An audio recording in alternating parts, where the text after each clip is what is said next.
La dernière fois, à la soirée des anciens, j'ai raconté à Guy Pirlo, qui malheureusement est de nouveau reparti en Espagne ou en France, parce qu'il se partage entre la France et l'Espagne. J'ai raconté que mon manuscrit avait été accepté par un éditeur parisien. Et alors Guy me dit, oui, mais moi j'ai un manuscrit qui traîne dans mes tiroirs depuis bien longtemps, hein, et je l'ai déjà proposé, me dit-il, à quelques éditeurs, mais c'est compliqué, etc. etc.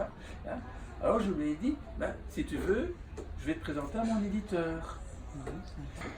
J'appelle les carnets de mon ami Sancho. Et ce que l'éditeur a dit, oui, j'aime bien le manuscrit, mais il devrait être illustré.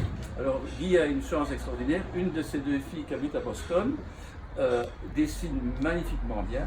D'ailleurs, le responsable BD de la RTBF a acheté le bouquin uniquement pour les illustrations.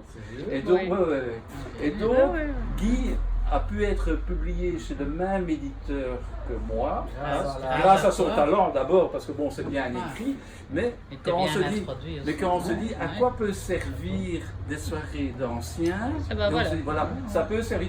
Guy et moi, on se revoit régulièrement, donc on a fait, parce que évidemment, comme on a un éditeur un petit peu actif, donc mon éditeur était présent à la foire du livre de Mons, à la foire du livre de Bruxelles, Paris, on a fait Luxembourg, on a fait Genève avec oui.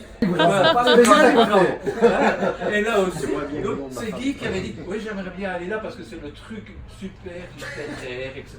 Rien pour moi, mais un truc que Guy l'a fait. Et les choses, alors, les foires sont extraordinaires parce qu'avec Muriel et Guy, on était à Genève et on a eu l'occasion de rencontrer Michel Drucker qui s'est arrêté chez nous, etc. Et alors Michel Drucker qui est un hypochondriaque profond, hein, la première chose, alors comme ça, il me dit, oui, mais quel est le premier signe du burn-out? Alors j'étais un petit peu baveux parce que bon, moi je parle régulièrement, mais quel est le premier signe? Alors, si vous lisez mon livre, vous allez retrouver ce qu'elle fait. Mais donc, pour simplement vous dire, la soirée des anciens, dites aux autres, ça sert à quelque chose.